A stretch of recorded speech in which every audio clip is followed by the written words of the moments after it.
Dua putra, dua putri. Nanti mampir ya. Saya mulai putri satu dulu. Ya, satu Mbak yang di situ. Kemudian yang kedua Mbak yang ini. Kemudian pakai peci belakang baju putih. Yang ketiga Anda yang keempat. Silahkan Mbak.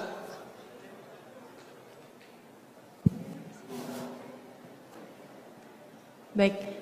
Tolong kenalkan diri dan karena waktunya agak terbatas, jadi to the point ya. Oke. Silahkan. Ya. Bismillahirrahmanirrahim. Assalamualaikum warahmatullahi wabarakatuh. Baik, sebelumnya perkenalkan nama saya Indri. Saya berasal dari profesi psikologi UII. Saya ingin bertanya sekaligus bercerita sedikit saja. Apakah diperbolehkan? Sedikit saja. Sedikit ya. Iya. Oke. Sedikit itu berapa ya? Ini berdasarkan pengalaman saya pribadi. Saya merupakan orang yang berasal dari Jayapura, Papua. Nah, pada saat saya SD dulu, di sana saya merasa bahwa pendidikan itu biasa-biasa saja gitu. Jadi ya saya lumayan terbilang cukup pintar begitu ya kalau bisa dibilang. Nah, kemudian, astagfirullahaladzim. Nggak pintar nggak masuk UII. Betul juga ya Pak ya. Terus kemudian tapi saya mengalami adanya perbedaan atau kesenjangan pendidikan ketika saya pindah ke Yogyakarta. Nah setelah dari itu saya merasa langsung kayak padahal apa yang saya pelajari di sana itu saya rasa oh sudah bisa saya tangkap gitu loh Pak. Tapi setelah di sini kenapa sangat berbeda sekali gitu, sangat senjang sekali gitu. Oke, so? Nah, jadi pertanyaannya adalah jika kemudian Bapak terpilih menjadi waduh, bahaya jika ini. ada kesempatan lain gitu dan kemudian Bapak memilih untuk menjadi pemimpin negeri ini, apakah yang akan Bapak lakukan untuk menyeratakan kesenjangan pendidikan itu yang sangat ya saya rasa padahal di Jayapura sendiri itu nggak terlalu yang pinggiran banget gitu loh Pak, bukan yang pelosok banget. Tapi di situ aja sudah mengalami kesenjangan pendidikan. Siapa namanya Mbak? Indri.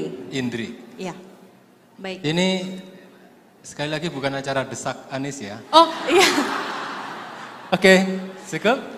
Iya, jadi siapa tahu mungkin ada ide-ide dari Bapak itu bisa dimanfaatkan dan juga diaplikasikan di pemerintahan yang sekarang. Ya mungkin belum terpikirkan juga gitu. Ya, siap.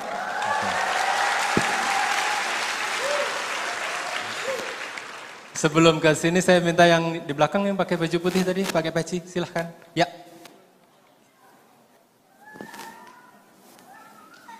Ya, ya. Silahkan Mas. Cek. Baik, bismillahirrahmanirrahim. Assalamualaikum warahmatullahi wabarakatuh. Izin perkenalkan diri Pak, nama saya Rizky Nur Hakim, saya berasal dari Kota Batam. Saya merupakan mahasiswa Universitas Islam Indonesia, Fakultas Teknik Industri, jurusan Teknik Industri. Izin bertanya Pak, untuk diskusi kita hari ini mengambil tema pendidikan dalam kerangka keadilan sosial. Sebelumnya, Bapak Anies ada mengatakan tentang IPK itu perlu untuk didapatkan dengan sebaik mungkin supaya kita bisa dipanggil wawancara kerja, atau kita bisa memenuhi persyaratan untuk pendaftaran beasiswa. Bagaimana pendapat Bapak tentang pendapat seseorang yang mana dia mengatakan nilai atau IPK itu tidak perlu atau tidak menjamin seseorang itu menjadi sukses? Sedangkan saya saja yang IPK 2,7 atau di bawah saya menjadi seseorang, bahkan menjadi menteri. Sekian, terima kasih. Bahaya ini. Nampaknya selepet sarung ini nggak bisa berhenti nih ya. Jadi setelah tadi rasanya desak Anies, yang sekarang kemudian jadi desak selepet sarung ini kayaknya. Silahkan Mbak. Sebutkan nama ya.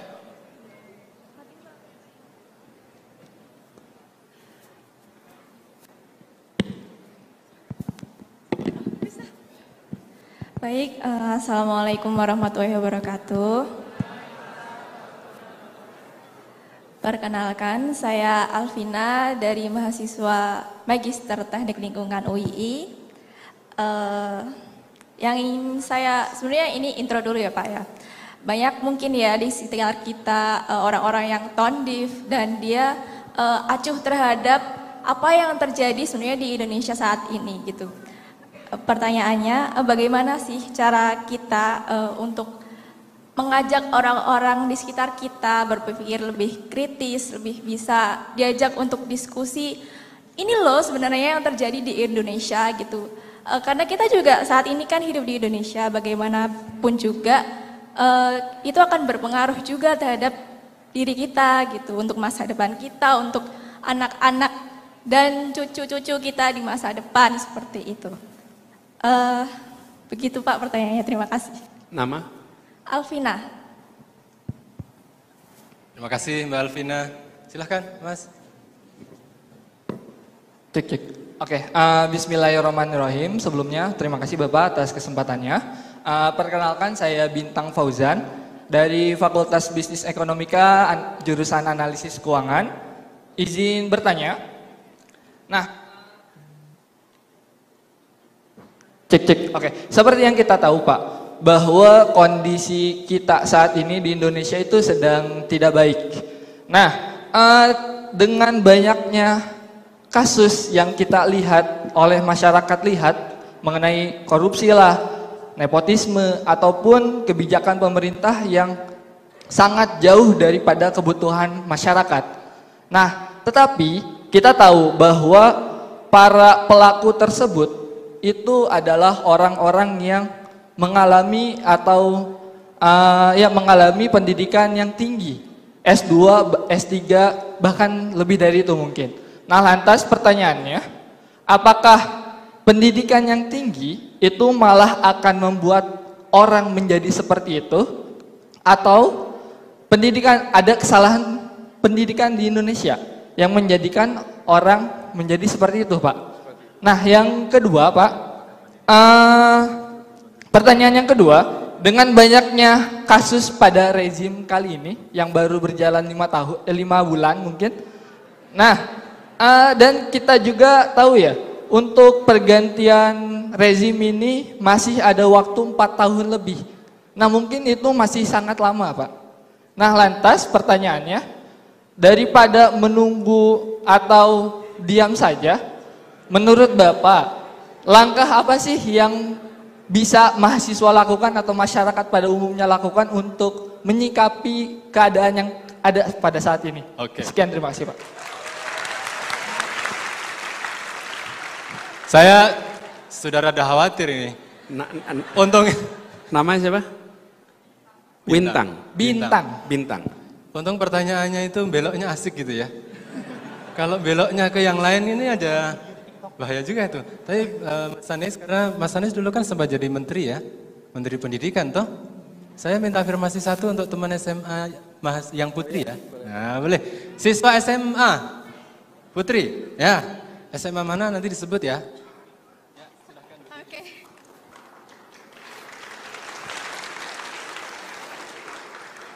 Oke, bismillahirrahmanirrahim.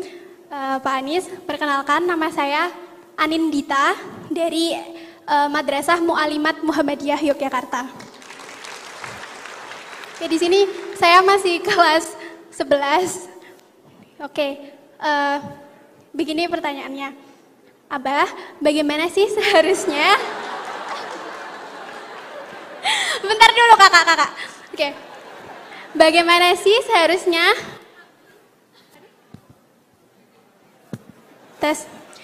Bagaimana sih seharusnya kami, seorang pelajar, menggambarkan atau menginterpretasikan pendidikan di kerangka keadilan sosial di negara Indonesia untuk menjaga optimisme kami. Sedangkan keadilan sosial di negara ini sendiri masih kurang, banyak korupsi, demokrasi dipertanyakan, apalagi setelah kemarin disahkan UU Dwi Fungsi TNI yang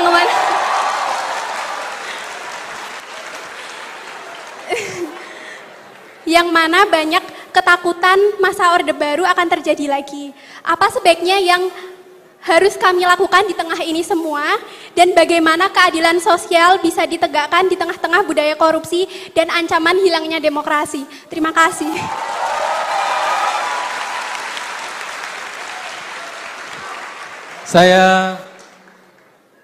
Saya ulang komentarnya Pak Anies yang kemarin ya, yang di Maskam itu. Nah, SMA lebih keren ini. Itu komentarnya Pak Anies yang kemarin. Silahkan Mas Anies ditanggapi. Anindita dari Madrasah Mu'alimat. Mu'alimat ya. Oh, Mu'alimat? Ya. Oh, Muhammadiyah. pantas. Silahkan Iya, Mas Anies. kalau Mu'alimat, Mu'alimin itu jago-jago tuh.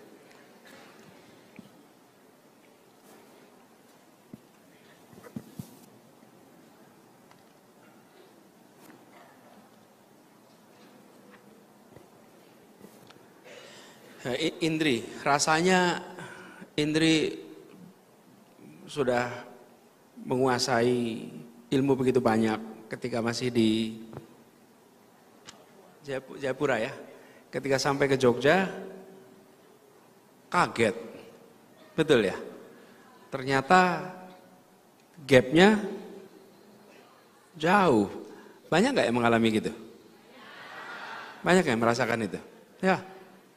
Itu Anda bersyukur sudah dapat akses pendidikannya, tapi kualitasnya yang belum merata. Karena itu dari tadi saya katakan, yang dibutuhkan adalah pendidikan berkualitas yang merata. Tidak cukup hanya pendidikan yang merata, tapi pendidikan berkualitas. Kuncinya di mana? Kata kuncinya ada pada guru. Dan kalau di sekolah, pada kepala sekolah. Karena itu kalau ingin pendidikan maju di sebuah daerah, sekolahnya maju, maka kepemimpinan kepala sekolahnya ditingkatkan, kompetensi gurunya ditingkatkan. Kampus, peran rektor itu sangat krusial. Kalau rektornya inovatif, rektornya aktif, rektornya penuh terobosan, kampusnya juga akan begitu. Perusahaan, kalau CEO-nya aktif, CEO-nya punya banyak terobosan, banyak gagasan, disiplin, ya perusahaannya akan maju. Sama, sekolah juga begitu. Jadi jangan pernah anggap enteng pentingnya kepala sekolah berkualitas. Karena itu pemilihan kepala sekolah jangan berdasarkan koneksi, tapi harus berdasarkan meritokrasi. Ya. Kalau kepala sekolah dipilih karena dekat dengan kepala dinas, saudaranya kepala dinas, koneksi partai A, B, C, D, F, G, maka pendidikan rusak. Rusak. Pilih kepala sekolah yang memiliki kepemimpinan. Ada studinya. Kualitas pendidikan meningkat dengan semua faktor sama, kepala sekolah diganti menjadi lebih baik, maka pendidikan meningkat 12% minimal. Jadi efeknya jelas tuh. Jadi satu kuncinya kepala sekolah, dua guru. Gurunya harus guru-guru yang memang berkualitas. Kurikulum itu baik. Tapi pada ujungnya yang mengajarkan kurikulum siapa? Guru. Teman-teman, suka pada mata pelajaran karena bukunya atau karena gurunya? Betul nggak? Katanya guru. Gurulah kunci. Ingat nama guru kita? Guru SD, SMP, SMA, bisa sebutkan semuanya? Paling ingat berapa? 3, 5. Yang diingat yang gimana?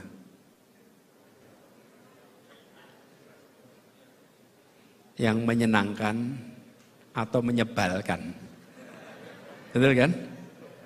Nah, saya selalu pesan sama guru-guru, jadilah guru-guru yang menyenangkan, menginspirasi, karena itu akan diingat oleh muridnya seumur hidup. Nah, jadi kata kuncinya kualitas harus setara. Saya melihat peningkatan kualitas guru ini mendasar sekali, gitu ya, Indri. Yang kedua, Rizky. IP enggak penting. IP rendah bisa jadi apa tadi?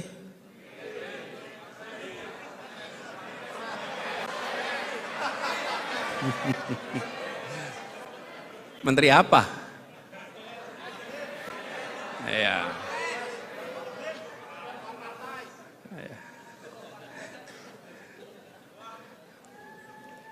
Ini jawabnya nyenggol sana sini nanti ini ya. Jadi gini teman-teman. Iya, memang ada yang perjalanan hidupnya itu tidak melalui fase kampus. Tapi bagi teman-teman yang sudah di kampus, sudah terlanjur di kampus, maka manfaatkan di kampus ini untuk punya prestasi. Jadi salah satu alat ukurnya adalah IP. Nah, buat orang yang tidak punya koneksi, bukan anak atau keponakan seseorang,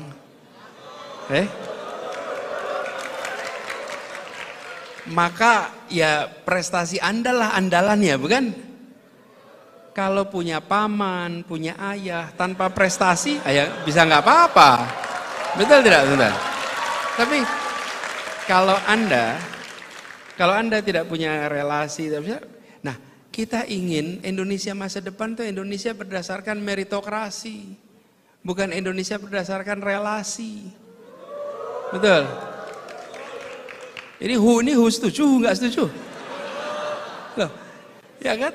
Kita kan ingin Indonesia ke depan itu Indonesia posisi berdasarkan prestasi, bukan posisi berdasarkan koneksi. Setuju? Nah, karena itulah maka di tiap jenjang ada ukuran-ukuran prestasi. Apakah IP tinggi penentu kesuksesan di masa depan? Belum tentu. Belum. Tadi saya katakan minimalnya supaya kalau Anda mau meneruskan S2, maka Anda bisa dapat beasiswa. Tapi yang penting ketika Anda kuliah, dapatlah pengalaman sebanyak-banyaknya. Jangan hanya menjalani kuliah, tapi mengalami kuliah. Apa bedanya? Menjalani kuliah ya sekedar menjalani, semua di ruangan ini menjalani kuliah. Tapi pengalaman kuliahnya beda-beda. Ada yang sama-sama 4 tahun, tapi yang satu nilai pengalamannya 6 tahun. Karena dia aktif mengerjakan A, B, C, E, D, F, G selama 4 tahun. Ada yang kuliah 4 tahun mengerjakannya rutinitas saja. Itu tidak beda dengan kuliah 2 tahun. Jadi pengalamannya bisa beda-beda. Walaupun sama-sama menjalani 4 tahun. Ada yang punya pengalaman seperti kuliah 6 tahun, ada yang punya pengalaman seperti kuliah 2 tahun. Karena waktu selama 4 tahun itu dipakai untuk banyak sekali hal. Jadi saya ingin sampaikan teman-teman sekalian, buat Bung Rizky, selama Anda kuliah manfaatkan untuk tetap berprestasi. Nanti sesudah Anda selesai, Anda masuk dunia baru, pada saat itu kepemimpinan Anda menentukan, integritas Anda menentukan, kemampuan membangun jejaring menentukan, kemampuan persuasi, kemampuan komunikasi, itu semua akan menentukan. Karena itu belajarlah, kembangkan itu selama di kampus. Jangan nanti. Saya sering sekali ketemu dengan teman-teman yang seangkatan yang cerita atau bersama-sama ketika masa kuliah menyesal karena dulu ketika kuliah tidak aktif. Udah nggak bisa balik lagi kampus kan udah lewat masanya. Jadi itu ya. Nah, adapun seseorang bisa mendapatkan posisi politik,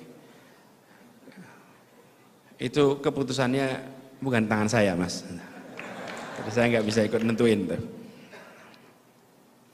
Alvina, pertanyaan, bagaimana supaya kritis agar teman-teman, mana Alvina tadi? Supaya teman-teman yang lain mau kritis. Nomor 1, jangan menghakimi yang tidak kritis dengan mengatakan Anda tidak kritis. Tapi ajak untuk ikut memikirkan. Banyak mungkin di antara mahasiswa yang berpandangan, buat apa saya mikirin politik? Politik itu kan jauh dari saya. Teman-teman, politik itu dekat sekali. Ketika diputuskan untuk mengalokasikan anggaran, dampaknya kepada kita semua. Kemarin ada keputusan berdampak pada semua, betul kan? Jadi ajak untuk berdiskusi, ajak tukar pikiran, tapi jangan sekali-sekali kita menunjukkan seakan-akan kita lebih dari mereka. Karena kalau sudah kita menunjukkan kita lebih, itu membuat mereka nggak akan berminat untuk terlibat lebih jauh. Dan ajak teman-teman untuk kritis itu dengan mempertanyakan yang hal-hal yang relevan. Jadi munculkan dengan kebijakan-kebijakan pendidikan, munculkan dengan kebijakan lapangan pekerjaan, itu semua langsung nyambung pada teman-teman semua di sini, gitu ya. Bintang, udah pendidikannya tinggi, gelarnya banyak, pula korup ya. Terus pertanyaan tuh, apa yang bintang tadi ya? Apa yang salah? Teman-teman, kalau bicara ini, boleh nggak saya usul untuk menengoknya agak beda? Di kampus itu materi pendidikannya beda. Kampus ini fase pendidikan tinggi, kejujuran, kerendah hatian, integritas, itu diajarkannya usia dini. Jadi kalau ketemu orang korup, tanyakan dulu TK-nya di mana, dulu PAUD-nya di mana, dulu yang mengajari usia dininya siapa. Karena pondasi itu diajarkannya di usia dini. Di usia dini itulah kita diajari, ini milik saya, ini milik Anda. Diajari tentang menyampaikan yang kita dengar dengan jujur. Ingat gak masa kecil itu? Sering bisik-bisikan, dikasih bisikan, terus diteruskan. Terus dipastikan bisikannya sama sampai di ujung. Ingat kan ngalamin? Itu lagi belajar apa sih? Kejujuran. Lagi belajar fokus.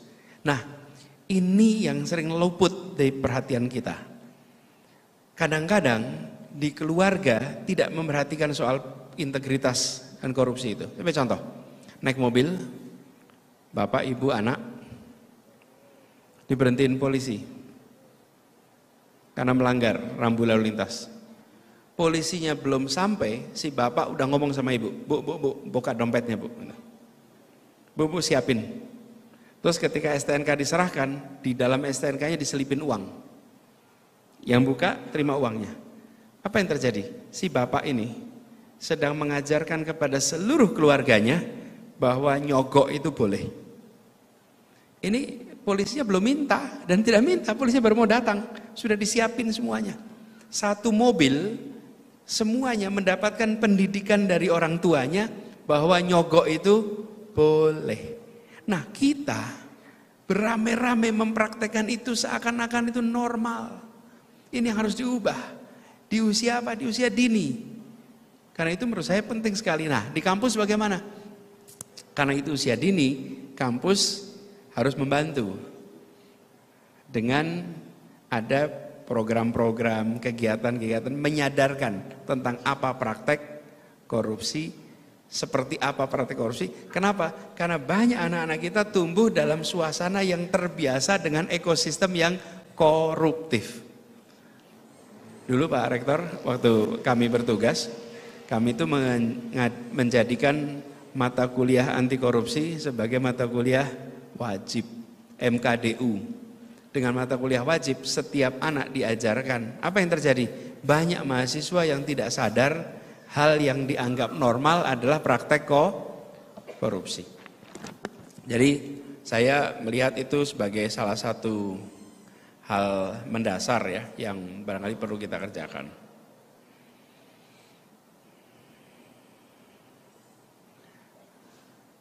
Kemudian pertanyaan kedua dari Bintang.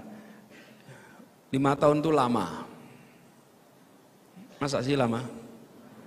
Lama ya 5 tahun? 5 tahun lama.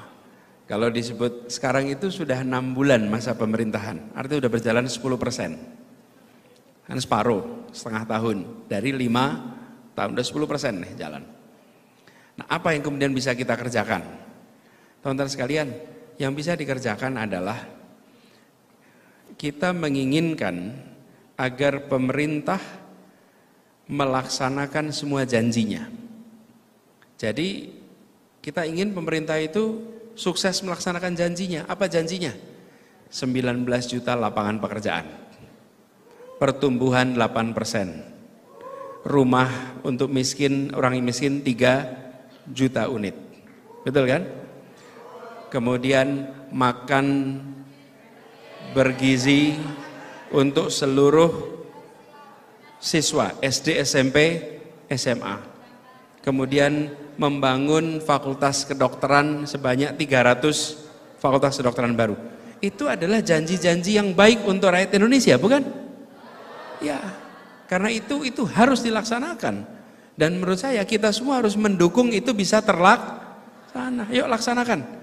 8% pertumbuhan, 19 juta lapangan pekerjaan, 3 juta rumah rakyat miskin, itu semua dikerjakan. Nah, jadi sebagai mahasiswa bantu memonitor, bantu itu terlaksana belum? Sudah berjalan 6 bulan, berapa rumah yang sudah dibangun?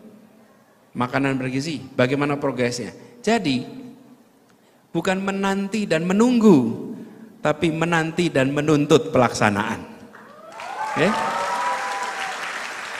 Nah, yang dituntut apa? Yang dituntut adalah pelaksanaan janji, enggak ada yang salah. Dan menurut saya itulah seharusnya dikerjakan mahasiswa, gitu ya, bintang ya.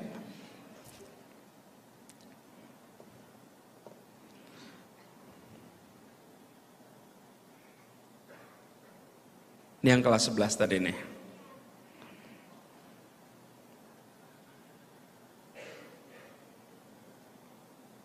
Menurut dia namanya Anindita. Anindita menyatakan bahwa korupsi itu mengganggu keadilan sosial. Iya, korupsi itu mengganggu keadilan sosial. Dan jangan dianggap remeh efek korupsi bagi keadilan sosial. Kenapa teman-teman sekalian? Karena kita memiliki ketimpangan antara perkotaan dengan pedesaan, antara Jawa dan luar Jawa. Dan praktek-praktek koruptif itu membuat mereka yang jauh dari pusat-pusat kekuasaan, pusat-pusat pemerintahan, makin hari makin tersingkirkan. Apalagi pusat media. Saya beri ilustrasi. Kalau Anda memiliki usaha telur, peternakan ayam, ada telur, kira-kira korupsi itu berdampak nggak untuk pedagang atau peternak telur? Dampak nggak? Dampak. Ketika korupsi terjadi, jalanan menuju tempat pusat-pusat peternakan mudah rusak karena jalannya dikorupsi. Dan tidak ada peternakan ayam itu di pusat-pusat kota. Peternakan ayam selalu di daerah yang pedesaan dan dataran yang tinggi. Coba bayangkan, mengirim 10.000 telur sampai ke kota, sebagian telurnya pecah di jalan karena jalannya penuh dengan lubang. Kenapa jalannya penuh lubang? Karena jalannya dikorupsi. Bayang tuh. Jadi yang disebut sebagai efek korupsi itu menjalar kemana-mana. Dan itu membuat ketimpangan menjadi makin besar. Ini ilustrasi kecil saja. Nah, kita seringkali menganggap praktek korupsi itu seperti jauh. Tidak, praktek korupsi itu dampaknya dekat sekali dengan kita. Karena itulah setuju yang Anda katakan tadi, bahwa ini mengganggu keadilan sosial. Karena itu perang korupsi itu harus diseriusi. Dan kita harus serius soal ini. Jangan sampai praktek-praktek korupsi itu dibiarkan melenggang begitu saja. Pencegahannya juga penting. Tapi juga jangan sampai orang tidak bersalah dituduh korupsi. Ya kan? Nah, itu lain lagi tuh. Nanti ada pengacara di sini yang bisa cerita nih. Nah, Pak Ari Dan Pak Sugito ini pengacara yang berdekat sekali itu dengan peristiwa-peristiwa seperti ini. Jadi teman-teman sekalian kita jaga itu. Itu ya komentar untuk 4 orang tadi. Makasih. 5 orang. Baik. Masih ada 2 kesempatan, 1 masih yang ini, 2, ya boleh. Hidup mahasiswa! Saya mantan mahasiswa, Pak. Jadi dulu pernah di kampusnya ibunya Bapak Anies Baswedan di kampus Universitas Negeri Yogyakarta. Jurusan Kebijakan Pendidikan, maka dari itu saya setelah lulus dari S1 langsung buat sekolah, Pak. Alhamdulillah.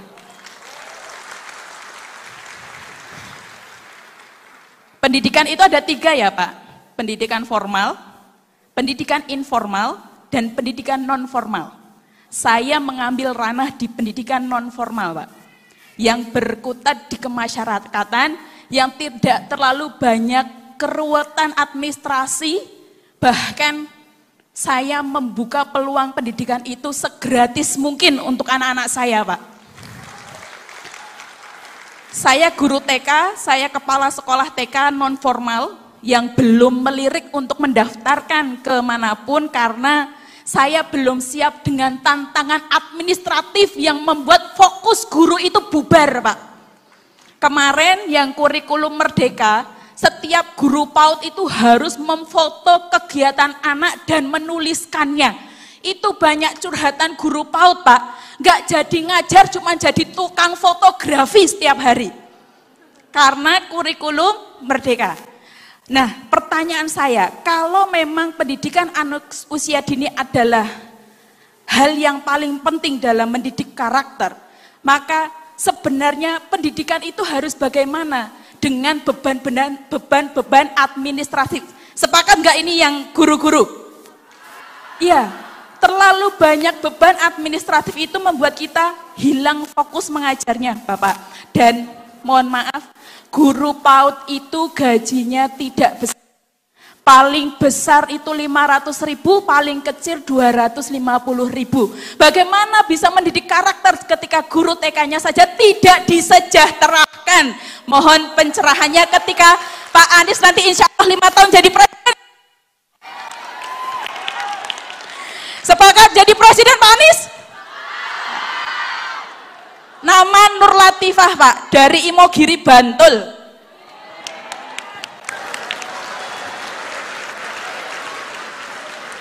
Sebenarnya saya sudah ingatin loh di depan, ini bukan desak Anies, ini diskusi akademik. Tapi saya itu terlanjur terbiasa didesak-desak terus. Iya. Nur Latifah, kemudian silahkan Mas, agak pendek ya, silahkan.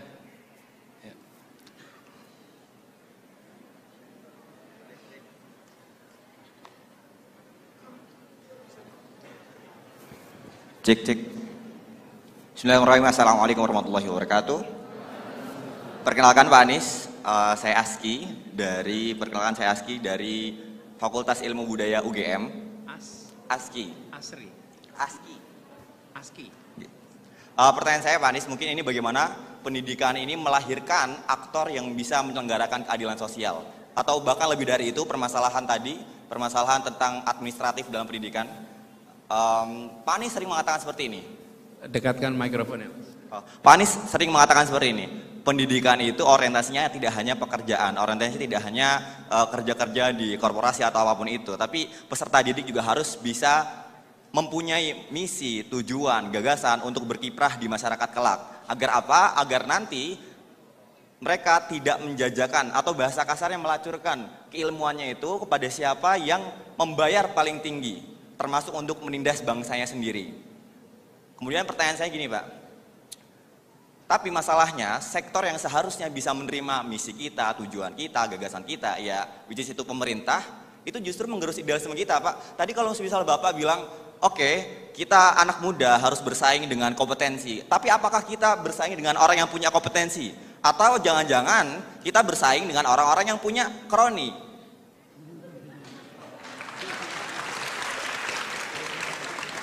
Saya paham bahwa yaitu meritokrasi yang salah satu hal yang hilang dalam negara ini. Tapi kalau boleh usul Pak, mungkin ketika nanti Bapak dimandatkan atau dikasih jabatan untuk dikasih wewenang, diberikan wewenang untuk mengurus negeri ini, apakah saya boleh usul, mungkin enggak yang namanya partai politik itu mereformasi penjaringan kader-kadernya dengan kerja-kerja kolaboratif bersama universitas? Karena menurut saya partai politik merupakan gerbang dari pemimpin negeri ini, bahkan ya atau setidaknya juga perlu sokongan dari partai politik. Maka menurut saya itu root case-nya itu Pak. Bagaimana menurut Bapak?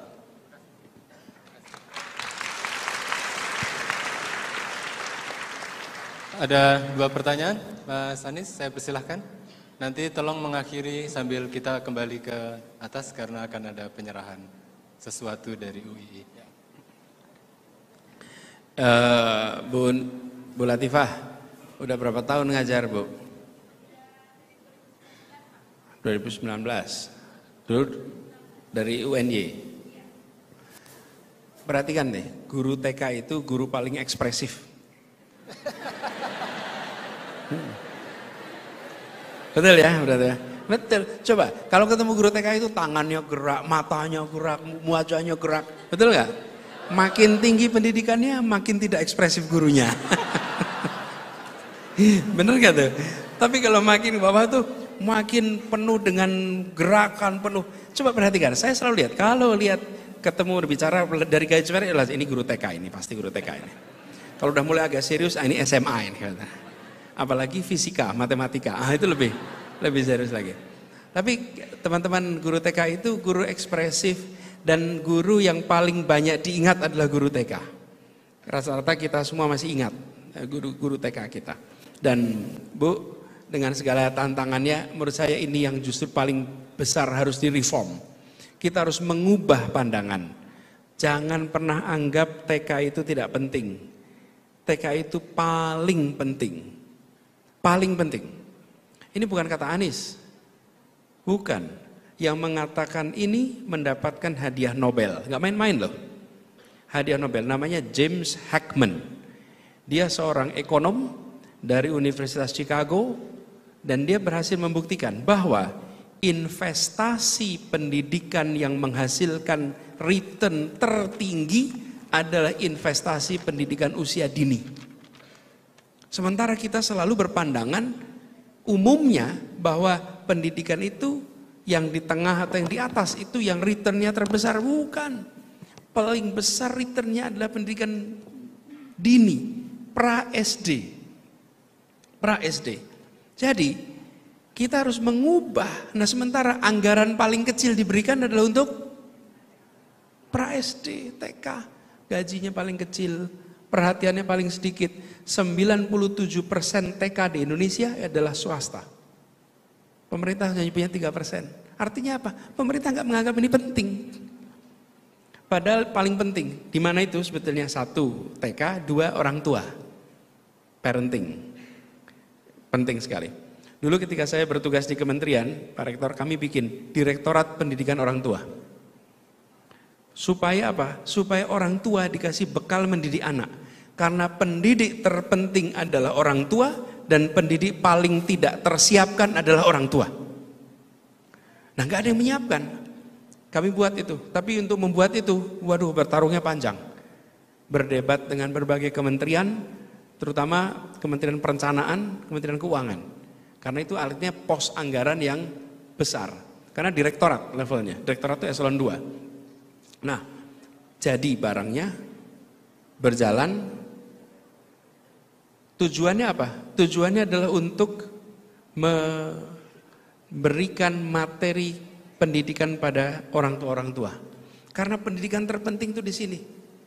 Pra-TK, pra-SD. Jadi Ibu Latifah yang Ibu kerjakan itu adalah fase pendidikan terpenting. Fase pendidikan yang dampaknya seumur hidup. Ada banyak buku yang bisa membuktikan ini. Selain tadi Nobel. Cuman kalau Nobel itu, kenapa saya katakan Nobel itu penting? Kalau buku itu referensi saja. Tapi kalau sudah Nobel itu artinya diakui sebagai sebuah kebaruan di dalam ilmu. Dan ini terkait dengan itu tadi. Cuman direktorat itu Pak sayang di reshuffle hilang juga direktoratnya Pak. Jadi sekarang udah nggak ada itu direktorat pendidikan orang tua. Mudah-mudahan nanti pemerintahan berikutnya bisa ada lagi pendidikan orang tua. Ya. Jadi Bu Latifah, soal beban administrasi bukan hanya guru TK Bu, sampai dosen juga kebebanan administrasi. Betul ya Pak Rektor? Terlalu banyak urusan administrasi itu. Sudah terlalu banyak. Pertanyaannya, memang dibaca? Memang dikerjakan? Itu menurut saya sudah harus ada reformasi serius soal beban administrasi ini. Kita senang sekali memberikan tugas pada orang lain. Bukan pada diri sendiri. Jadi ini reformasi Bu yang harus dikerjakan supaya beban administrasi sampai dosen. Nanti apalagi kalau sudah mau kampus juga merasakan, kalau sudah mau akreditasi, kalau sudah mau ada assessment, waduh itu segala macam kebutuhan administrasi itu luar biasa. Sudah saatnya kita fokus pada delivery, pada kualitas, bukan administrasi dan formalitas. Ya, makasih Bu. Aski.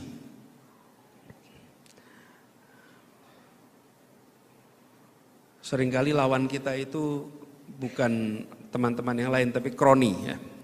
Udah pernah Mas? Ya, tapi jangan berhenti dan jangan mengalah. Kita semua harus sadar bahwa ini kondisi kita hari ini. Kita prihatin dengan kondisi ini. Karena itu kalau boleh saya usul ke depan, yang harus jadi fokus bagi bangsa kita adalah meritokrasi.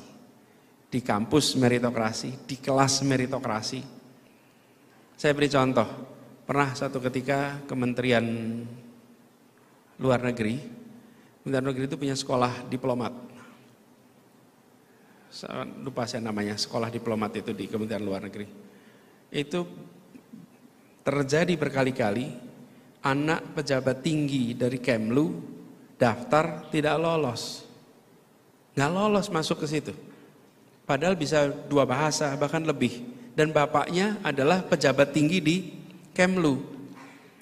Tapi apa yang terjadi? Orang di Kemlu itu bangga. Bukan bangga karena atasannya nggak lolos, bukan. Bangga karena di tempat ini ada meritokrasi. Dan yang masuk ke dalam itu juga merasa, saya lulus beneran nih. Bukan karena koneksi. Itu harus dikembalikan. Bukan hanya di satu kementerian, tapi di seluruh kementerian yang ada di Republik ini. Jadi ada perasaan kita ini berdasarkan prestasi. Nah, kalau kita menemukan praktek-praktek seperti itu, laporkan saja. Minimal laporkan lewat sosial media. Karena praktek-praktek seperti ini kalau dibiarkan, dia akan melanggeng. Harus dilawan. Harus dilawan, jangan dibiarkan. Jangan biarkan koneksi mengalahkan prestasi, karena itu merusak masa depan kita, seluruh bangsa kita. Jadi Bung Aski, kalau Anda ketemu itu, ungkapkan, lawan. Dan yang kedua, kader dengan kampus. Nah itu ide bagus tuh, kalau partai-partai mau kerja sama kampus untuk membuat program-program bagi kader-kadernya, terutama untuk membekali bagaimana tata kelola yang benar, yang baik, supaya partai-partai kita juga bisa benar dan baik. Saya tanya nih di sini, siapa yang kepengen jadi aktivis partai? Wah ada. Ini problem teman-teman. Ini tantangan kita. Siapa yang nanti mau masuk politik? 1, 2. Woi, ayo ngacung lagi masuk politik. Oke, alhamdulillah banyak. Ini yang perempuan banyak masuk politik. Ya, kita ini kadang-kadang menganggap jangan masuk politik lah, gitu. Repot. Kalau pandangannya begini, bila ada orang bermasalah masuk ke politik dibiarkan, tapi bila ada orang tak bermasalah masuk politik dipermasalahkan. Nah ini kita ketukar. Gitu. Harusnya kalau ada orang baik masuk politik didukung. Nah mudah-mudahan yang di sini adalah orang-orang baik yang insya Allah nanti masuk politik. Tepuk tangan buat yang masuk politik nih.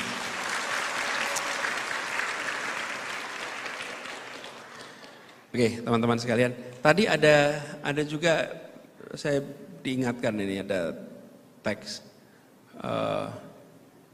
soal pertanyaan yang kelewatan dari Anindita tadi itu tanya juga soal undang-undang yang baru keluar kemarin ya. Oh ya. UI udah menunjukkan sikap kan?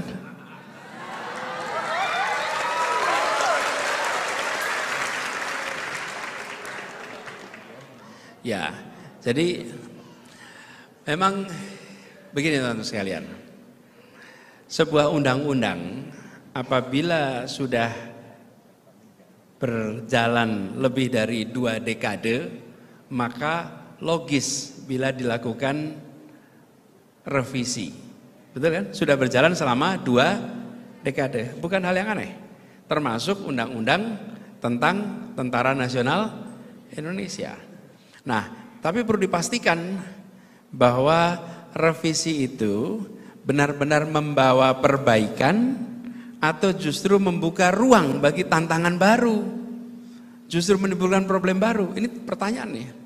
Kita semua ingin agar TNI kita kuat, profesional, dan fokus pada tugas utamanya. Apa tugas utamanya? Menjaga pertahanan, menjaga kesatuan negara. Nah, dalam sejarahnya TNI selalu berada di garis depan. Untuk apa? Membela kepentingan rakyat, membela kepentingan negara. Apalagi nih hari ini kita di Jogja. Di Jogja inilah pusat perjuangan gerilya yang Laskar cikal bakal menjadi TKR, BKR, kemudian TNI. Itu cikal bakalnya di Jogja. Kalau teman-teman ke bawah ke kota ada perempatan Korem. Itu di perempatan Korem sebelah selatannya sedikit itu nanti ada sebuah tempat tulisannya dulu besar. Akhir rute gerilya Panglima Besar Jenderal Sudirman. Nama-nama jalan di Kota Baru itu semuanya anak-anak usia SMA yang meninggal karena perjuangan untuk kepentingan rakyat, kepentingan negara. Nah, karena itu kita harus hati-hati ketika mengatur peran dan fungsi TNI agar tetap berada di koridor yang terbaik. Jangan sampai revisi ini justru membebani institusi pertahanan dengan tugas-tugas baru yang justru bisa mengurangi fokus utamanya. Karena fokus utamanya apa tadi? Pertahanan. Nah, jadi ada satu hal yang barangkali perlu jadi perhatian. Apa? Proses prosedur. Bagaimana proses revisi ini berlangsung begitu cepat. Tanpa cukup ruang bagi masyarakat untuk berdiskusi, untuk memahami, untuk mengkaji. Bahkan sampai dengan sekarang, setahu saya nih sampai hari ini, itu kita masih belum bisa mengakses draft finalnya secara resmi. Dan sebelumnya tidak banyak forum-forum yang mendiskusikan arah perubahan ini. Teman-teman sekalian, kebijakan yang lahir dari dialog terbuka dan lahir dari dialog mendalam akan memiliki karakter kebijakan yang matang karena dia didialogkan terbuka. Nah, jika urusan sebesar ini diputuskan secara terburu-buru, maka boleh kita khawatir bahwa dampaknya tidak maksimal, bahkan mungkin justru tidak berdampak baik bagi TNI sendiri, apalagi bagi negara. Karena itu, kalau boleh saya berpandangan, jika revisi ini memang bertujuan untuk memperkuat TNI, maka kita perlu memastikan tidak ada celah yang dapat mengalihkan fokus TNI dari tugas utamanya. Sebutkan apa-apa saja rambu-rambu hukumnya. Bagaimana memastikan tidak ada ruang bagi perubahan yang bisa membawa dampak di luar niat awal. Dan apakah revisi ini menyelesaikan problem-problem yang hari ini sering dirasakan. Apa itu? Meritokrasi. Bagaimana promosi bukan berdasarkan koneksi, tapi berdasarkan prestasi. Seseorang diangkat menjadi jenderal, naik menjadi komandan, naik menjadi panglima, bukan karena koneksi, relasi, famili, tapi berdasarkan prestasi. Pertanyaan, itu adalah diakomodasi apa tidak di dalam revisi ini? Sementara itu yang dirasakan. Lalu tentang kesejahteraan bagi prajurit. Jadi teman-teman sekalian, kalau boleh nih saya jawab, TNI itu milik rakyat. Karena itu semua yang dibahas terkait dengan TNI, biarkan dibahas di warung kopi, biarkan dibahas di ruang diskusi, dibahas di ruang seminar, dibahas di ruang-ruang terbuka, bukan dibahas di ruang tertutup yang tidak diketahui oleh rakyat.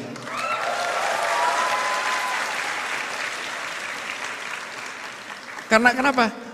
Tidak ada rakyat yang tidak suka pada TNI.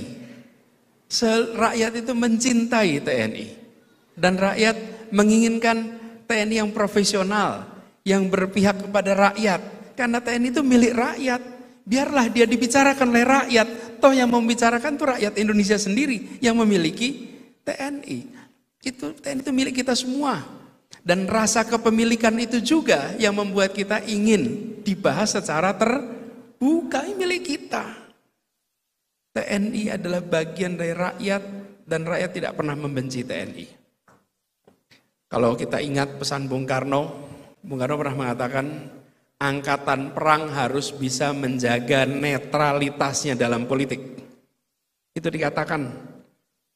Dan Jenderal Sudirman selalu menegaskan pentingnya kepatuhan pada pemerintahan yang sah dan pentingnya menjaga profesionalitas sebagai garda pertahanan negara. Ini tuh prinsip yang dikatakan oleh bapak kita, orang tua yang memberikan pondasi kepemimpinan di TNI. Dan ini prinsip yang sudah diwariskan yang harus kita jaga. Jadi, kalau Indonesia sekarang ini sudah menempuh perjalanan panjang dalam menjaga kemudian demokrasi, maka revisi Undang-Undang TNI ini sebaiknya dipandang bukan sekedar semata-mata sebagai kebijakan hukum, tapi sebagai bagian dari ikhtiar panjang kita dalam membangun negara yang kuat, yang stabil, yang tetap berpegang pada prinsip-prinsip demokrasi dan tidak justru mengkhianati prinsip-prinsip demokrasi.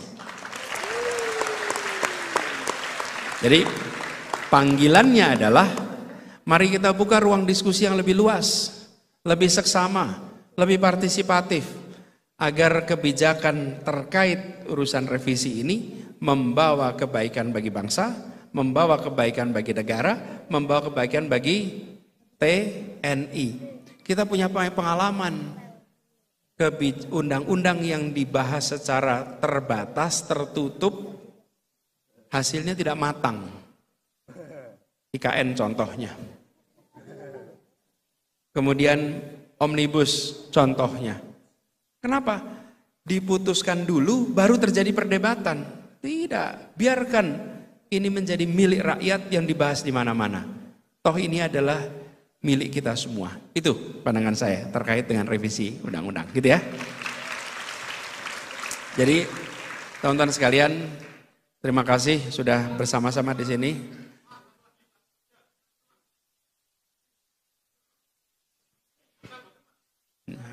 Semangat ya. Singkat, tidak ada pertanyaan yang jelek, adanya pertanyaan yang panjang.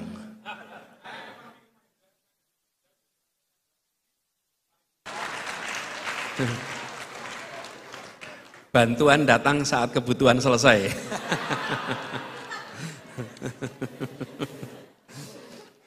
Namanya siapa Mas? Panggilan? Evan.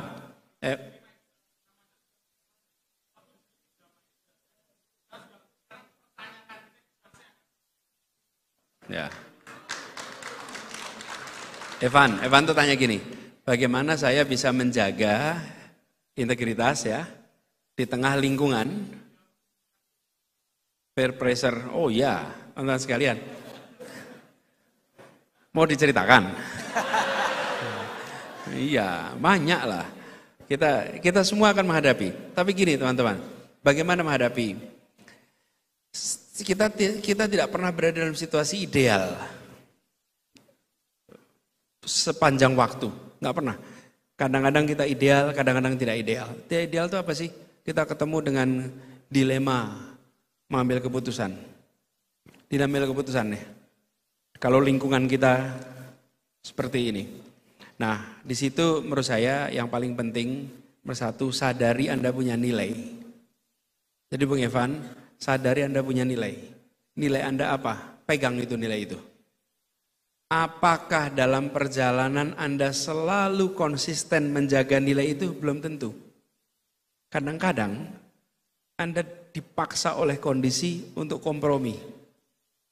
Tapi kalau orang yang punya nilai itu seperti punya rute jalan. Ketika dia dipaksa untuk menyimpang, dia tahu kapan harus kembali dan bagaimana kembali karena punya nilai. Tapi kalau tidak punya nilai, pas nyimpang terus. Kenapa? Karena tidak merasa ada penyimpangan. Karena itulah nilai itu penting. Nilainya apa? Nilai agama nomor 1 nih. Yang dikatakan benar dan salah itu furqon-furqonnya jelas. Batas-batasnya jelas. Nah, ada situasi di mana mungkin Anda harus kompromi. Kita tidak selalu berada di dalam situasi, saya sering gunakan kuadran. Mungkin Anda pernah dengar. Kuadran. 4 kuadran. Vertikal, sumbu vertikal, itu nilai. Sumbu horizontal, itu manfaat. Nilai itu apa? Atasnya benar, bawah salah. Ini 1 kuadran. Yang horizontal, baik dan tidak baik. Ini manfaat. Kita inginnya setiap keputusan kita itu benar dan baik. Dalam kenyataan hidup, kita nggak ketemu begitu terus. Kadang-kadang kita harus ambil keputusan yang baik tapi tidak benar. Kadang-kadang kita harus ambil keputusan yang benar tapi tidak baik. Ketemu tuh kenyataan begitu. Yang jangan sampai adalah keputusan yang tidak benar dan tidak baik. Nah itu. Jadi saya sering analogikan yang sederhana sekali. Teman-teman apal jalanan di Jogja ya? Apal jalanan di Jogja?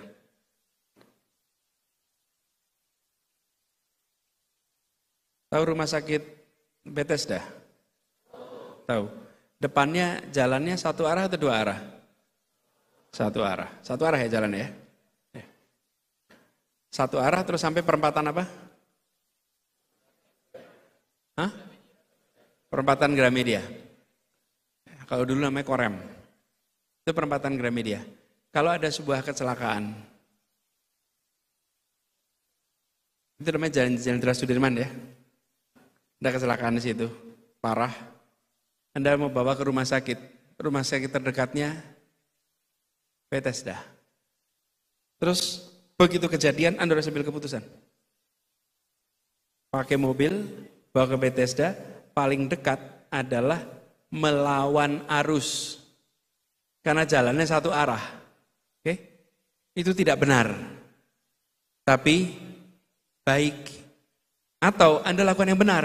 Anda muter ke kiri dosono. Muter di dosono. Terus ke Klitren. Nanti Klitren balik lagi muter. Itu adalah benar tapi tidak baik. Pilih yang mana? Itu yang saya maksud dengan dilema. Kadang-kadang kita harus melakukan sebentar nih. Ini saya ambil keputusan ini benar tapi tidak baik. Pas sudah sampai sana, Mas telat 3 menit, selesai. Atau Anda lawan arus, tidak benar. Dalam saya, setiap kali ketemu dengan dilema itu, saya harus ambil keputusan nih. Woi, apalagi zaman COVID. Saya pakai kuadran itu. Ini saya lagi berada di kuadran mana nih dalam situasi ini. Karena sering sekali saya harus ambil keputusan. Di mana konsekuensi keputusan itu pada nyawa. konsekuensi itu pada perekonomian. Wih, sering sekali. Tekanan dari pemerintah pusat ada, tekanan republik ada. Nah, itu sebabnya kalau kita punya pegangan seperti ini, maka kita punya pegangan nilai dalam mengambil keputusan minimal bisa menjelaskan. Minimal bisa menjelaskan. Jadi ketika dua kuadran itu benar tapi tidak baik, tidak benar tapi baik, itu pakai perdebatan. Kalau benar dan baik tidak ada yang berdebat dengan Anda. Tidak ada yang berdebat. Tapi itu adanya di dunia yang utopis, yang segalanya serba benar dan baik. Terbayang kan? Jadi, jadilah seseorang yang memiliki idealisme, tapi juga realistis dengan keadaan. Kalau itu bisa dikerjakan, insya Allah Anda bisa melewati semua tantangan yang Anda hadapi di perjalanan ke depan. Ya, oke? Terima kasih.